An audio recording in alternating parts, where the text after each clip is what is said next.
welcome to the Happy Rant podcast. I am Ted Cluck, joined as always in studio by my good friends, my partners in radio, Barnabas Piper and Ronald J. Martin. Boys, how we doing this morning? Baby, where are you? Are you on the road or are you at home? No, I'm at home in the studio. Yeah, I've been home. I've been home all week. Home for most of August until our big gig, and I'm super stoked about that. Yeah, that gig is going to be huge. I mean, it's massive. Yeah, you have to take an entire month off to prepare for it. Well, I was going to say, like, there's that other thing we were talking about off the air. Like, I can't go anywhere without hearing that guy's name. But the other thing that I hear all the time is about our gig, our big gig in Dallas. Yeah. Piper, tell the audience about that and where they might get tickets. Yeah, it's very important to get your tickets, Texas listeners, or those who want to travel to the great Republic of Texas. It'll be August 28th. That's a Saturday at 7 p.m. It's at First Baptist Church of Hurst, Texas. That is kind of near Fort Worth, Arlington, etc. If you go to happyrantpodcast.com and just scroll down a little bit, you'll see live recording. All the details are there. Tickets are $15. They're running through the church's website, so we don't have anything to do with ticket sales or refunds or whatever. Bit of a sign-up process there to get it. But again, happyrantpodcast.com, $15. Saturday the 28th, we'll do. I think we'll probably do the same thing we normally do, which is record a couple episodes, do a lot of interacting with listeners, do a Q&A. It should be a really good time. There will probably be refreshments. We'll have some books there for sale, that kind of thing. It should be a wonderful time. And I imagine we have some pent-up live show energy because the last time we were going to do one of these was like the first month of COVID lockdown, and we had to cancel it. And so it's been like a year and a half. It's been it hit in that 2 weeks just to flatten the curve, didn't it? We kind of got bit by that. You guys can't laugh about that, can you? You can. It's okay. Hey, listeners, I'm the horrible person. Baby, I didn't even hear what you said. I just laughed. What did you say? You guys are just big sweeties, the both of yous. I said it. Yeah, we're the nice ones on air. Absolutely. I said that that our last live show hit in that like 2 week just to flatten the curve window. Okay. I don't even know what that means. So yeah, go for it. No, you don't. Enjoy. Yeah. No, it's Ron's the biggest sweetie pipe, isn't he? Yeah. Wouldn't you say of the three of us, like lately, Ron's the big sweetheart? Well, no comment gets you out of a lot of trouble. And it's not no comment. Ron is the best at no comment. I don't know I literally don't know what you just said. Like the flatten the curve thing. I'm all confused about that. I don't even know. Baby, you're not confused about it. You know what, boys? You should know me long enough to know that I'm not big on the details. So I think you're a little hard to know, baby. That's true too, but it's a truth statement. You try to keep it a little mysterious, except to Jared C. Do you tell Jared everything? Do you guys just kind of like lay it all out there with one another? Do you lay on your stomach like when you're on the phone with Jared and you're like twirling the phone cord in your finger as you? I mean, I think the one text thread we had that lasted 40 seconds, like this month, I was on my belly. So it doesn't. There's not. But was the fray playing in the background while you texted him? Well, I mean, you'll have to ask. You'll have to ask him that. It was like a scene from One Tree Hill, you know. Yeah, you'll have to ask him that. You know, he was probably watching some 80s I don't know, teen comedy. You know, like he was probably simultaneously tweeting about how much he hates M. Night Shyamalan's movies. Yeah, he was still has tweeting about M. Night. They're going to be art or something. has Goonies on the flat screen. Oh, I love it. And that's what he's probably writing his like second book for the month or something. Is Jared a huge flat screen guy? Does he have a giant TV or does he have a modest, like, I don't watch TV? I think he has something. Gosh, I didn't even notice stuff like. I think it's something in between because I think if it was one of those massive ones, I would have noticed, and it wasn't like a micro TV like we have. It was something in between. You know what I'm saying? Like Melissa, like Big M is like, I'm just so embarrassed that somebody's coming over to watch something with us because somebody might think I'm not reading a book, right? So, our TV screen is like it's like smaller than your MacBook Air. It's like a postage stamp. Yeah, literally. But so it's somewhere in between. Yeah. So here's the thing with Jared C. He's such a movie buff. You would think that he would have the entire wall of my living room is the television kind of thing. But I don't think it is. I think it's just modest. I don't know. Interesting. Yeah, I don't know. I don't know where do you go? I mean, you guys are like movie guys. You guys are bigger movie guys than I am. Do you guys have the big like 70-inch, whatever they are? Dude, there's a story behind mine that I'm pretty sure I've told on the air, but Pipe, I want to hear from Pipe first. Does Pipe have a huge TV? And no judgment either. I just don't care. I mean, I think huge TV has changed scale. So when I got my TV, it was on the larger end. It's a 50-inch flat screen. So it's good size, but not like movie theater size. It was one of those like Black Friday. It was one of those Black Friday, like new brand of TVs for like $230 or something. So I was like, I don't even care if this thing is junk. It's a 50-inch TV, and I got it purely because watching football on a smaller screen sucks because there's so many moving pieces, and so it also enhances the movie watching as well. Yes. Yeah, I agree. That's a good word, Pipe. So, baby, I was like you in that I had like a postage stamp television, and it was kind of a point of pride. It was kind of like, this is how little we prioritize TV, and then. Yeah, and then we moved into this house with like a huge living room and like the big what do you call it? Like A-frame. So like the ceiling goes up forever, and this TV it literally looked like a speck on the wall in this room. It was ridiculous. You had hung an 8x10 photo, and we're trying to watch football. Did you update just out of embarrassment? Well, no. Here's what happened, dude. So this was a couple of years ago. I was out for a jog in my neighborhood, and this is no lie, man. I swear to gosh, this all happened. And I'm jogging and I see this like brand new, huge, like flat screen television in the ditch. Like no box, but it had stickers on it still. No cord, but it looked like a brand new TV in the ditch. And I'm like, well, that's weird. It must not work, or else why would they have put it there? So I'm thinking this stuff through, and then I jog back to it and I'm like, I better drag that inside. So I drug it inside. Got a power cord for it the next day. It sprang to life. I've been using it ever since. And it's huge. It's magnificent. And you overlooked the headlines about Walmart being robbed half a mile away. Did you just miss those? Exactly. Well, dude, is it just like, because like people do that like in these parts? We'll do that. We'll put things that are working like just out in front of the house because somebody will just come and grab it. Like, like we're not gonna sell it. It's just. We just my theory, like this is the positive theory. We've got all these like rich old people in the neighborhood who like maybe they bought it and they were mad that I don't know, the 6 o'clock news didn't just come onto it immediately because it's just a monitor. I mean, you got to run the internet through your TV nowadays anyway. So I mean, maybe they were mad that they couldn't just like plug it in and watch TV, and they just set it by the. But the weird thing is, it wasn't in front of somebody's house. It was just in front of like a woods. So it was probably for sure stolen. Or somebody was moving and it fell out of the back, but you'd think they would have gone back and looked for it. But maybe I was gonna say, because like it doesn't necessarily mean it's stolen, right? Because like I don't sell anything. If it's something that's not significant in terms of like dollar amount, I just give it away. Like the hassle of selling is not worth it. You know what I mean? So it's like, I would have easily done something like that if I just didn't want it. And I can only get like $50 on Facebook Marketplace, which again, caused me to have to meet some dude that I don't know. It's some undisclosed location. Yeah, it's not worth the hassle, dude. Yeah, it's like a bad movie, waiting to happen where I don't. It is if you're selling furniture, because then you get a little bit of cash and they take it away for you. The best thing about selling furniture is you don't have to lift it. You're just like, here, it's $50 for this table, and you get to come pick it up. And I know. I just hate the with idea of somebody coming over and coming in and having to meet him there, and oh wait, you're going to be an hour late. Well, shoot, man, that's my time to be at Chick-fil-A. Like all that kind of stuff. So incarnational ministry, it's Pastor Ronnie Martin. I have to talk to people. This job blows. No, that's ministry. You're talking about Facebook Marketplace, man. There's two different things going on there, right? Oh, boys. Question for you, Ted. Regarding TV, does TV size, like, is that a personality statement? Is it like a posturing thing?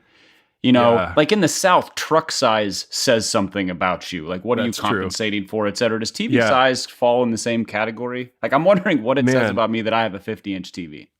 I don't think so anymore. So yeah, you made the comment before, I think, like, it's just become standard for everybody to have a massive, ridiculous TV anymore. Whereas I think a decade and a half ago, it was a bit more of a of a flex for a certain kind of guy. You know, there was the like screening room in the basement kind of guy where you'd kind of get the tour down the cold, dark staircase, and it would open into this magnificent screening room. And now everybody just has the huge TV. So yeah, I don't know that it's as much of a like 1-to-1 with the whole truck compensation thing, but the truck compensation, which is very much a thing in the South. Like it probably is in rural Ohio too. I don't know. I just know like in the South, you see some of these trucks and you're like, oh, somebody has daddy issues, you know?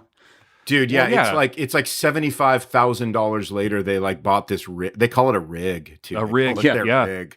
It's like insane. You put a mailbox on it. I mean, you could get a house for that. Well, I'm just thinking so back in the parts where I used to originate from, Southern California. I mean, people are buying like Mercedes SUVs and Range Rovers for that price. Sure. But like, this is what's so weird. Like, if you talk to some of these dudes with the trucks and you said, hey, like, you could have gotten like a Range Rover for the same price, they would probably think that was outrageous to pay that much for a Range Rover. But somehow, like, they justify it because it's this massive rig. You know what I mean? Because they haul like 2 pieces of wood in it per year. It's just like the mentality behind it is so strange to me. It's so weird. It is kind of fascinating, isn't it? It is, yeah. I mean, no judgment either. It's just it is what it is that they live in. I mean, and there can be some aspects of that too, which are super interesting. Dude, when you and Jared were like laying on your stomachs, texting each other, is he a big truck guy? I could see him like Jared kind of climbing up into the cab of like a big rig. Oh, dude, no. Jared C is like, he's the opposite. He's more like me in that he's like, I don't like cars. I hate that I have to even own a car, pay for a car, and drive a car. So I'm going to get the one that is just like that is the least, that almost like doesn't even exist within my lifestyle. You know, interesting. And then he tweets every 6 months about how his cars break down. Cars break down because I kind of think it might be worth investing a little more in cars, Jared. 100%. You know, I mean, is it one of those like faux nobility things of I care so little about my car? I've been driving the same Toyota Camry with 800 billion miles on it since 1993. Is it that kind of a flex for him? You know what's so weird about that, man, is I've never had this convo with him, but I'm just wondering based on what you just said, T, if it's one of those things that because he was in pastoral ministry for so many years, and the one thing you're not allowed to have as a pastor is an ultra nice car. Sure. And so I wonder if that has just like sort of hung over for him in terms of like, oh, well, dude, I can't waste money on something that everybody's going to think, you know, I'm like rolling too high, you know, with if I own it. And so I don't know. I wonder if it's that because I know that pastors are so jacked up about car. Again, we've said this before. They can own, I mean, they can have a Rolex. They can have like a $2.6 million like house on an estate with like an in-ground pool and like a sauna. But like they drive a car that costs more than $23,000. And all of a sudden it's like, oh no, man, I got to repent because I'm like a materialistic monster, you know? Dude, I love Good thing I got mine. Funny. Good thing I got mine before I became a pastor. Otherwise I might have had to get rid of it or, you know, not. That's what I'm saying, Pipe. Yeah, good call. It'll be the last car you ever own, but yeah, that's great. It's probably. You know what we need for this show, boys? We need a car sponsor. Oh, that'd be awesome. We need to partner with a car dealership and give them promos for like a year in exchange for cars to drive. I don't know why this hasn't happened. Do we have to do the promos like a car dealership? I would do that. I think that would be great.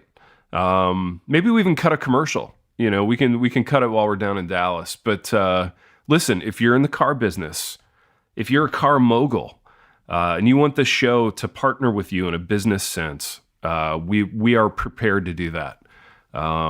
I think it would be next level for us to have a car sponsor, but I mean, boys. We don't even have to do like you guys can do it. Like we could go next level with the promos. Like we could do those kind of like the world is yours. You know, like those kind of promos. Yeah, no, like I know. Like the real dark, heavy Matthew McConaughey, you know, Lincoln like ones.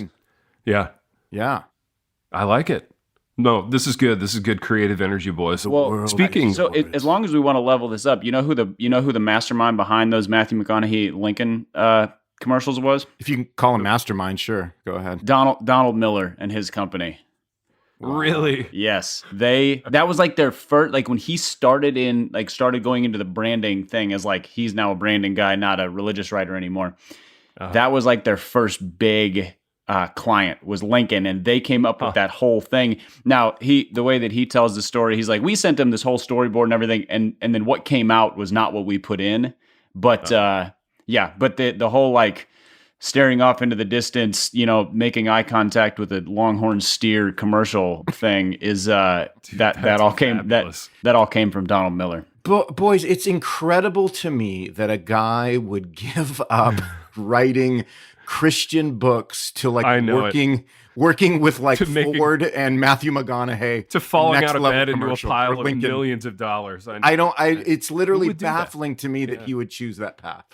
I know he could be sitting in his home office podcasting about nothing. He could be doing a podcast right now, hoping to get a book deal with IVP and just like living, dude. Like hoping living to get that lucrative $4,500 advance from IVP.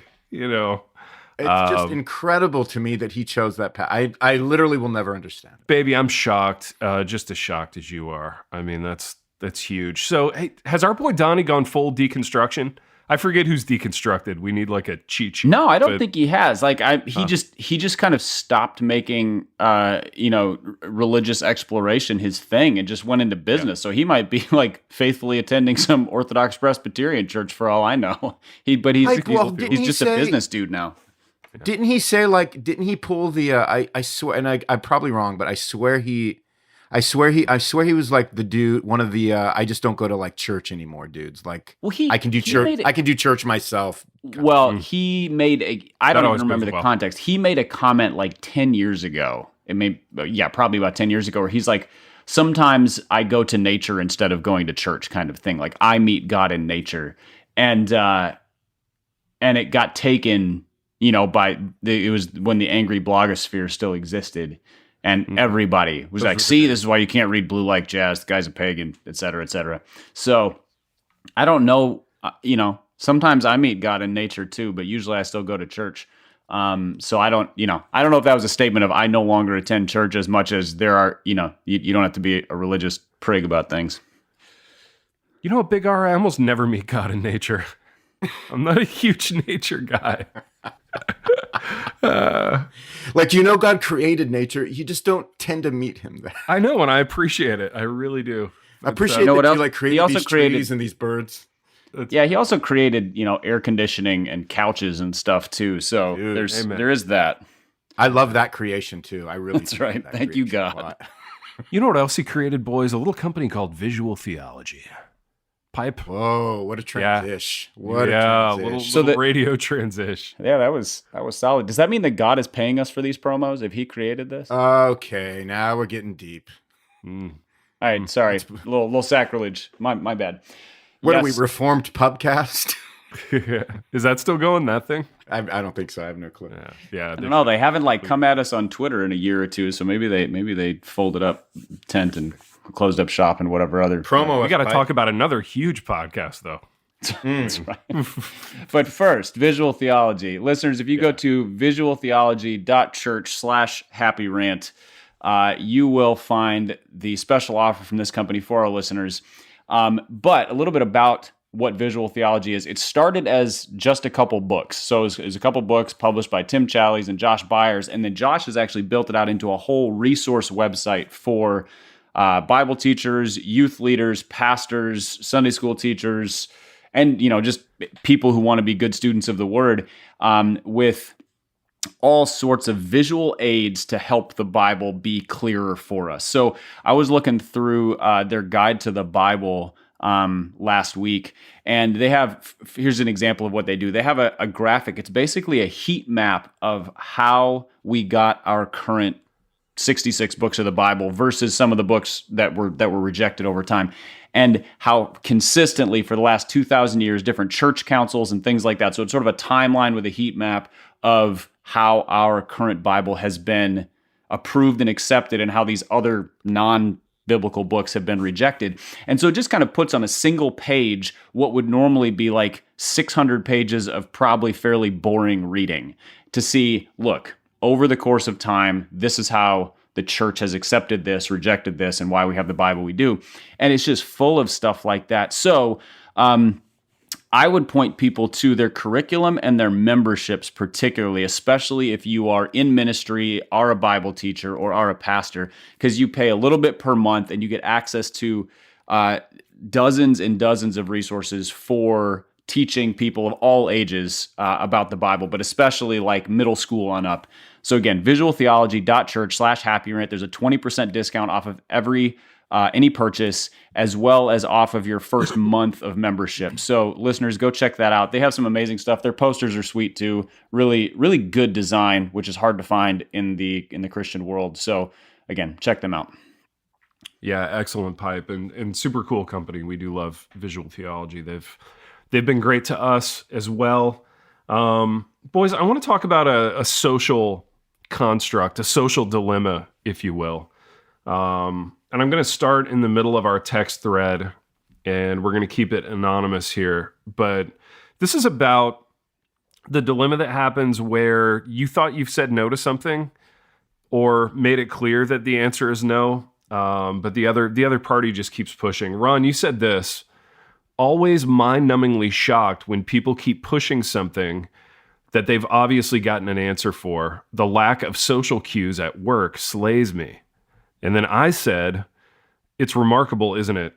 And it puts us, or whomever, in the position of having to finally and harshly say no when the other guy should have easily read the cues. I actually super resent this. And then Piper said, I just super ignore it. And then I said, this is a topic for tomorrow. And then you said, Ron, there seems to be an epidemic of these dudes in ministry. And I said, and academia. And then I said, I actually just think they're everywhere. So this whole motif of you think you've said no to something, or you've just kind of been silent on it for a number of weeks, the implication being the answer is no, and yet the other person just keeps pushing and pushing and pushing until you finally have to do like the rude, no way, this is never happening, and then they get super offended. I hate this dynamic, dude. And it seems like there's been some kind of an erosion in social skills over the last decade or so. What do you guys attribute this to? I think there's an erosion of social skills on the one hand, but I also think that there is the lines have gotten really blurred between business and personal. And so, it used to be that like if you wanted to work with another business on something, you send them a proposal for marketing. I mean, the way that we do sponsorships. Hey, what would it look like to sponsor the podcast? Here's what it looks like. Okay, we'll work something out, or, oh, that doesn't work for us. The end. No offense. Yeah. But when people become brands, it gets muddy because they start to treat other people as resources. And so you get these weird, like it is, I think that's probably part of the reason why social cues have just been gone, because they don't think of it, they're thinking of us as a business, not as social. And we're thinking, you're invading my life with an annoying request. Yeah. Yeah. That's a great point, Pipe. That is a great point. I hadn't thought about it in terms of, the whole blurring of personal and social, and even the whole like, hey, if you're ever in the greater, Cleveland area, come out with me. I'll buy you a $17 IPA and we can talk about it, and it's just like, wait a minute, are we hanging out or is it a business meeting? Like nobody knows what's going on. It's strange. Big R, how do you see this? Man, I love the way Pipe said that. So, full props. I think that was kind of brilliant. I would go this direction with it. I think a lot, I'm going to kind of bring it back to dudes that I deal with in pastoral ministry. And I think what I see in terms of like the lack of social cues is you see a lot of pastors that if they weren't pastors, they would be engineers or something along that line in real life. And so just personality wise, there's a general sense of just a lack of like social interaction and, know how to read a room and know how to feel a conversation and just to have a little bit of those sensibilities that I think a lot of these guys lack because they're kind of academic in nature. They're studious. If they weren't pastors, they might be doing something, in the realm of engineering. That's how I always describe it.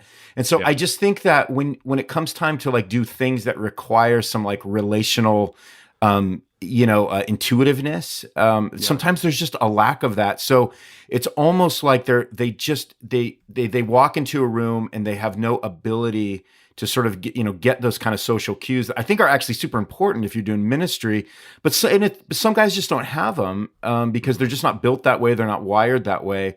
And so I think we run into this. I think it overlaps into what Pipe's saying, because guys that are doing things of a more technical nature, if they're developing ministries or parachurch ministries or things that have them sort of intertwined with a lot of detail work and building things, I think you'll find guys that are more, they have minds that are more drawn into those types of things anyway. So to me, I kind of go a little bit personality with it, but I think it overlaps with what Pipe says as well. So I don't know. I think there's another aspect to it, which is that things are taken very, you said, you talked earlier, Ted, about people taking offense when you finally say just no, we're not going to have that partnership. No, I'm not going to promote your book. No, I'm not going to whatever, instead of just sort of trying to quietly leave it there as non-confrontational. Sure. And people take it personally because they don't realize they're making a essentially a business or transactional request, but they have all of their personal feelings in it. So when you say no to them, you're not saying no to the business. You're saying no to you're saying, I hate what you did here. And maybe you hate what they did there, but really what you're saying is, I don't have time for this. This doesn't fit in the priorities of my life, and they're mad because you're not making them a priority, when in reality, you're just saying, if this is a business transaction, this isn't my business priority.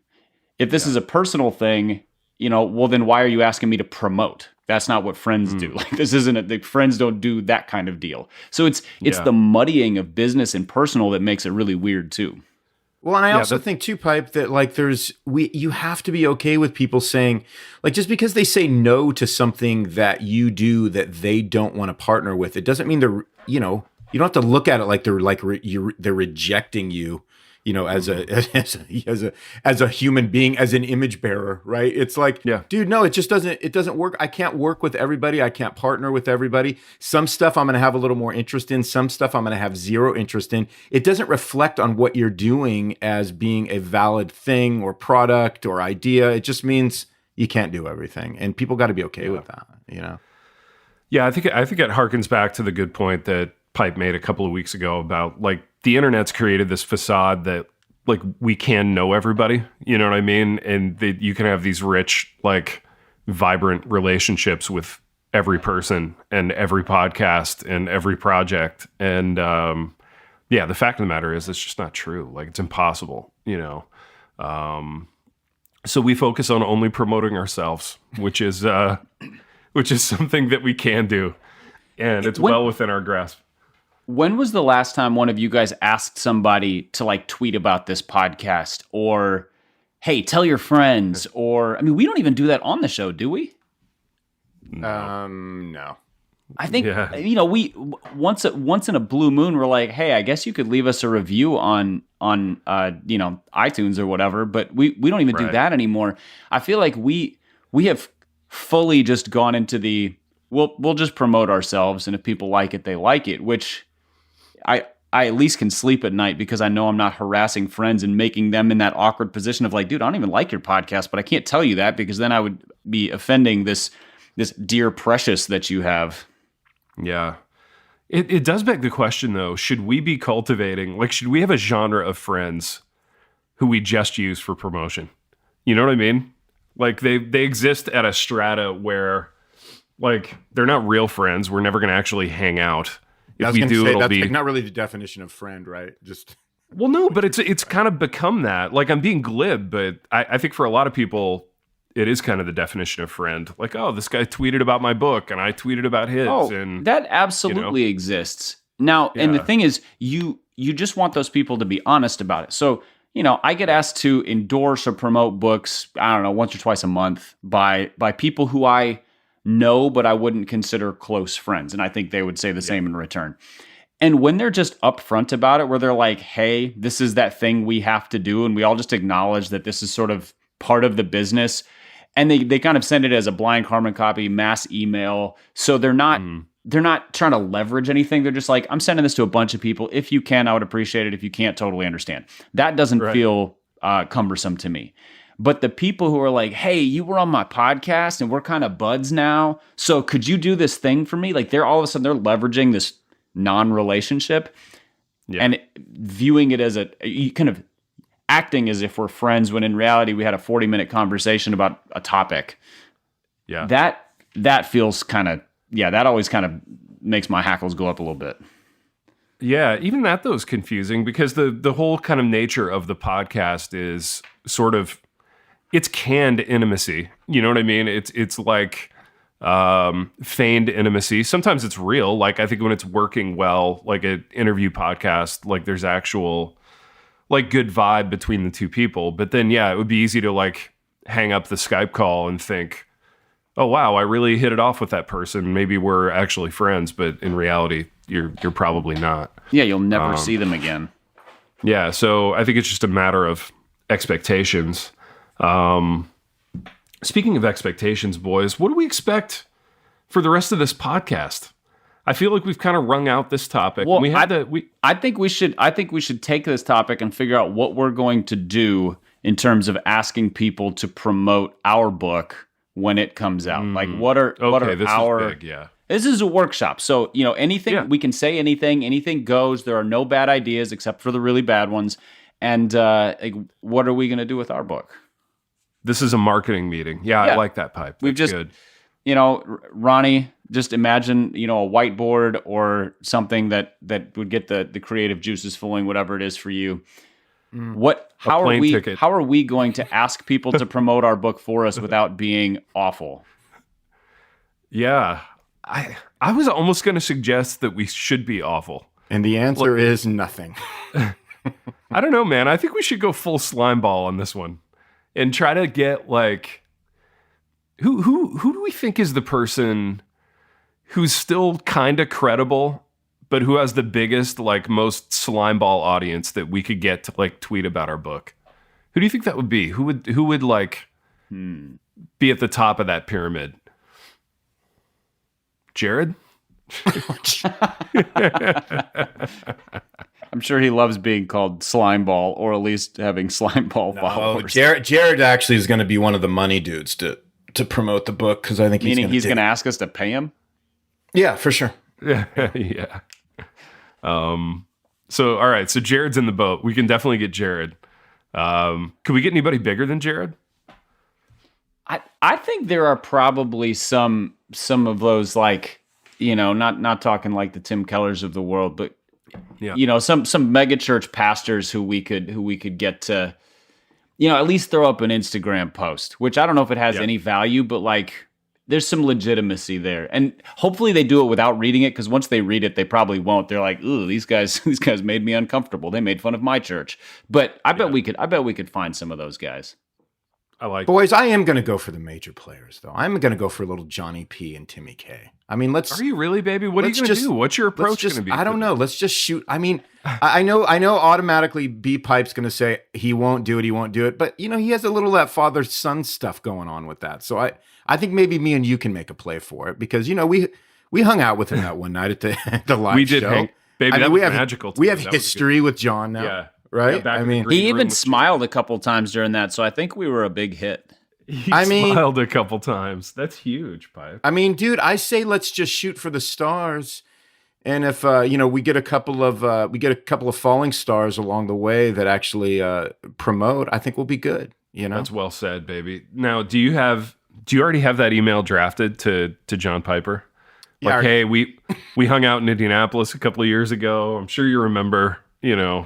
I do this podcast with your son, that kind of thing. Yeah, I already had to send him 4 emails because he just claims he doesn't remember who I am. So it's been rough. It's not been going. He finally just had to give you a harsh, like, perfunctory no. So that basically, I'm being the guy that we just described, who's like doesn't read the room and kind of engineering oriented. Right, I'm just like, I built this podcast and you should know about it. He's like, crazy. Johnny said, like, I've never even heard of the podcast. Exactly.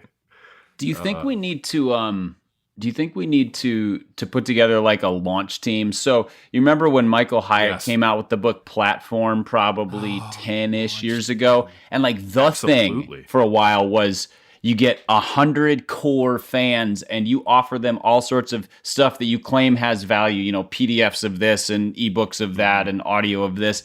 And then you get them to do these 15 things to promote your book. most importantly, going and leaving reviews on Amazon, etc. Do you think we need to do like a full-on launch team?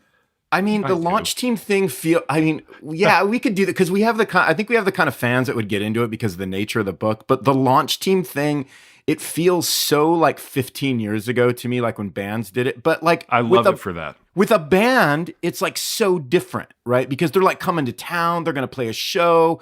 So you're part of some team that's going to bring them in. You get to hang with them. But like for a book, it just doesn't, it just feels a little like it just feels a little anticlimactic. You know what I mean? Baby, like, let me run another idea by you. And I love the energy in the room, boys. I love where your heads are at. Okay, let's stay with this. What if we do a tour? What if we tour behind the book? I think it's time. I think we book venues. I think we get in a van. We tour behind it. Oh boy. Now, book tours haven't worked in probably 25 years, but that's not stopping me. Okay, I like this model. I think it has legs. And you're suggesting what one date,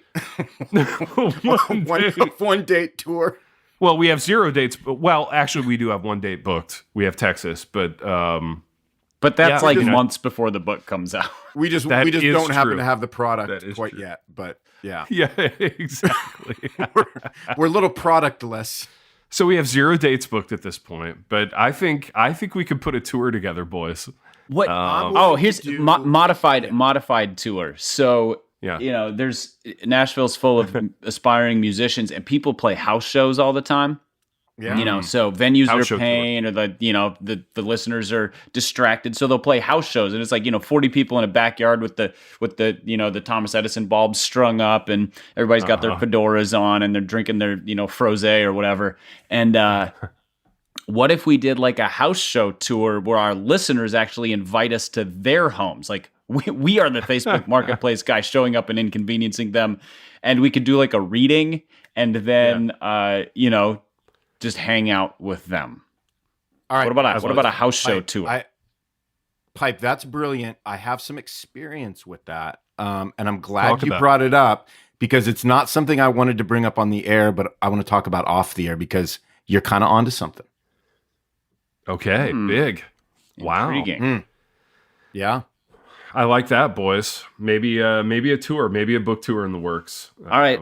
So I'm still chewing on this launch team thing. If we were going to do a launch team, what are the things that we're giving people to say, for you to do these canned tweets on our behalf, we will give you something that's worth a fake retail price of $99.99. Like, what are those things? We are giving you audio. The joy and the privilege of tweeting about our book. That's what we have to offer you.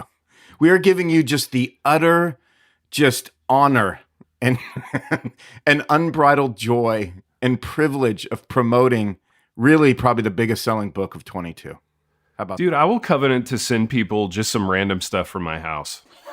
So like, I love how you don't even address that, T. You just go total low grade. I'll send you I'll send them like a couple of magazines in it. Yeah, exactly. Here's a coaster. I'll send you like the kicker like helmet that I still haven't sent Big R that I got just like sitting in a box. Baby, that kicker helmet's coming to you. Okay, that's a long-term project. That's something we're still working on. I'll send you some promo stickers from Why I Love the Church that we got from Moody. Exactly. Baby, we didn't even get that from Moody. I have another question. So another way to promote books is with like subsidiary products. And I don't mean swag. I mean like study guides and stuff or a PDF of like 7 ways to whatever. It's sort of the practical guide for our book. Yeah, the practical application piece. What are the subsidiary products for the Happy Rant book? Pipe, I'm going to get working on the study guide. on the small group study guide for our book. Dude, we need a small group study guide. Like who... It can be us that writes it though. Like it has to be like someone else that we leverage to write the. Dude, that is the fun. Like, yeah, like we should get like Trillion Newble to write. Yeah, right, dude. It would be somebody. It would be somebody like that. That would be incredible. Can you imagine releasing a study guide for our book? Dude, can you imagine a small group like an awkward gathering of people in somebody's home and like a guy being like, okay, chapter 4 when Big T said Judas Priest. Like, what do you think he... Like, unpack that a little bit, guys. Like, what is the subtext of Ted and Ronnie calling each other baby throughout the entire volume? Like, it's just a trend. Like throughout. Gay stuff? Are we uneasy with that? Like, unpack How does the gospel speak into the happy? That's right. Dude, I would love a small group study guide for this. I'm writing all these things down. Yeah. Again, marketing media. Harvest House is going to jump on a small group. They're going to love this episode. I've got another idea, you guys, for a partnership, kind of similar to that, but a little bit different. What if we got visual theology to make some of the concepts in our book come to life via some posters? I feel like that's a resource that. So here's the thing. Yeah. They would 100% do that. I love that I've exchanged a couple emails with our new awesome friend Josh, and this is not the faux friend. This is somebody who actually wants to do something beneficial with us and for us. I think they would do that. So I think we should workshop that. So just as Ronnie wants to talk about house shows off the air, I think we do need to talk about the poster, etc. idea off the air. Judas, boys, let's hurry up and get off the air, okay? So why are we still talking? Why are we still on the air? So I'm gonna close this one out. We'll have our business meeting off the air and then do a Patreon. Boys, we've done what we always do in this program. We forgot to mention Dwell Bible Pipe. Do you want to do a quick Dwell thing? Yes, I'm sure they'll feel really good about this promo. Oh, crap, we forgot them. Anyway. Exactly. Listeners, Dwell Bible is an audio Bible app. If you go to dwellapp.io/happyrant, you will see their special offer for our listeners. It is a great way to bring Scripture into your life in a way that is, it's obviously a whole different medium, but it's a way to get it in when you don't normally have an opportunity. So in the car, while you're working out, while you're mowing the lawn, whatever it is, when it would be hard to sit down and read. They have multiple narrators, multiple listening plans. They have all sorts of features, both to help you study and memorize, as well as just listen to particular thematic lists of passages for encouragement, for promises, etc. So again, go to dwellapp.io/happyrant. They're offering a 33% discount off of their lifetime subscription and a 10% discount off of their annual subscription. It's a great deal. And we actually just heard from a listener this week who has heard us do these promos for years and kind of rolled his eyes. And so he decided that he would test it out by getting it for I think it was his brother-in-law. And so he's like, well, I don't totally buy this, but I'll get it for somebody as like a guinea pig. And he said his brother-in-law came back to him and said it's awesome. And so now he has gone and bought it. So nice. There you go. Try that. Just get it for somebody else if you're skeptical, and then hear the rave reviews from them. You don't have to believe me. So dwellapp.io/happyrant. Check it out. Beauty. Yeah, I love Dwell, man. They're beauties. Big fan of the I'm Feeling Depressed playlist. Listened to it yesterday. Boys, we've done what we always do on this program, and that we've wandered to and fro throughout some marketing ideas for our own stuff. And until next time. The Happy Rant is brought to you by Resonate Recordings. If you go to resonaterecordings.com, you can see the full range of services they offer. So if you're considering starting a podcast, they are the ones we recommend going with. Again, go to resonaterecordings.com to see their prices, to connect with them and ask any questions, and to see what they can do to help you launch, edit, master, and improve your podcast. Again, go to resonaterecordings.com to see what they can do to help you launch and improve your podcast.